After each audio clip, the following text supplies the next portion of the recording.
संघ ने जिस समय पे कर्नाटक विधानसभा के चुनाव परिणाम आए थे और नरेंद्र मोदी जी के धुआंधार प्रचार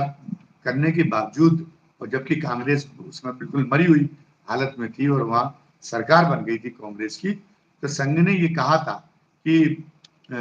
जो है वो अब मोदी का चेहरा राज्यों के चुनाव में आगे नहीं चलेगा। मोदी जी की बजाय अब ये किया जाए कि जो आगे चल के राज्यों के चुनाव हो, उन राज्यों के चुनाव में क्षेत्रीय क्षत्रपों को हारा जाए। ये कोई ऐसी बात नहीं थी कि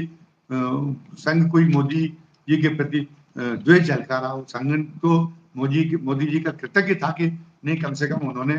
जो उनका एजेंडा था, उस एजेंडे को जो अटल जी जितनी ठोस तरीके से पूरा नहीं कर पाए थे, उतना ठोस तरीके से उतनी ज्यादा दृढ़ता के साथ और अमल में लाने का, उसको रूपायित करने का काम योगी जी ने किया है, तो वो मोदी जी ने किया है। तो संघ एक तरह से मोदी जी का बहुत मुरीद था, कृतज्ञता की भावना थी। लेकिन अब संघ का मानस पुत्र है और सबको अपनी संतान के साथ में मोह रहता है, तो भारतीय जनता पार्टी संघ की मानस संतान। तो भारतीय जनता पार्टी के का अगर कहीं बुरा हो रहा है, अगर संघ को कहीं कोई आशंका होती, तो एक जिस तरह से माता पिता को जब कहीं आशंका होती है अपनी संतान से कि ये इसमें कोई संतान का अहित ना हो जाए, तो वो उसे टोकने का काम करते हो, संतान बुरा नहीं मानती। तो उसी भाव में मोदी जी को लेना चाहिए था संघ की टोका की। संघ ने जो ये राय दिया था, उसके पीछे कहीं से भी मोदी जी की को नीचा दिखाने की भावना नहीं। लेकिन मोदी जी का अहंकार इतना जो है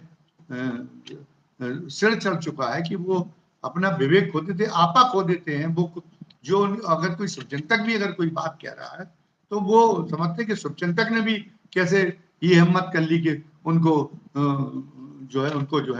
उनको नसीहत देने की कोशिश की, उनको जो है उनको टोकने की कोशिश की। ये संघ ने भी ये हिमाकत कैसे कर ली? तो संघ की भी ये जो बिल्कुल एक तरह से निर्मल और निर्दोष जो एक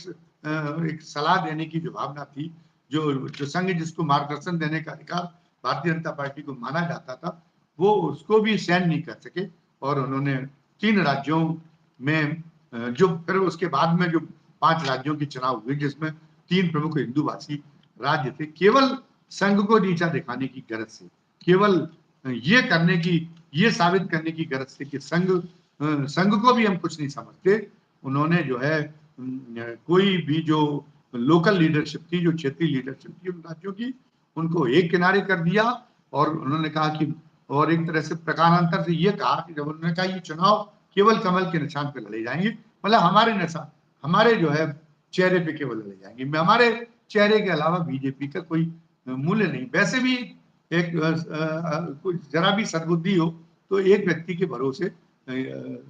छोड़ा भी नहीं जा सकता संसार को। वो व्यक्ति कितना भी सक्षम, कितना भी योग्य क्यों ना हो, क्योंकि व्यक्ति अंततोगत्वा नश्वर है और संसार तो कोई व्यक्ति अगर नहीं भी रह जाए तो भी उसको चलना है। तो इसलिए उसका एक विकल्प को तो खोजते रहने की जरूरत बनी रखती है और उसमें उस व्यक्ति को भी सहयोग करना चाहिए जो महामानव है। लेकिन ये मान के चले हैं मोदी जी के नहीं, मेरे बाद में सृष्टि का अंत ही हो जाए, तो मतलब केवल संघ को जलील करने के लिए, केवल संघ को नीचा दिखाने के लिए उस समय ये घोषणा की कि नहीं, कोई चेहरा राज्य के किसी व्यक्ति का चेहरा नहीं रखा जाएगा।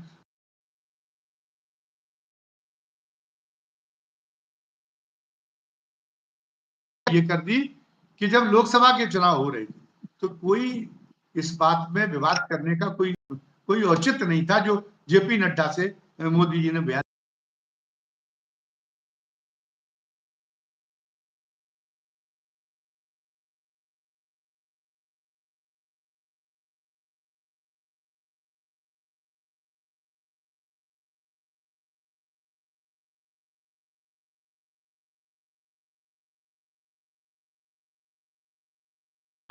के दम पे जीत रहे केवल मोदी जी की वजह से। मोदी जी महामानव है, वो जो चाहे वो होना है, बाकी संघ की अब इस मोदी जी के युग में भारतीय जनता पार्टी को कोई जरूरत नहीं, अटल जी के युग में रही होगी। लेकिन उसके नतीजे क्या सामने आए?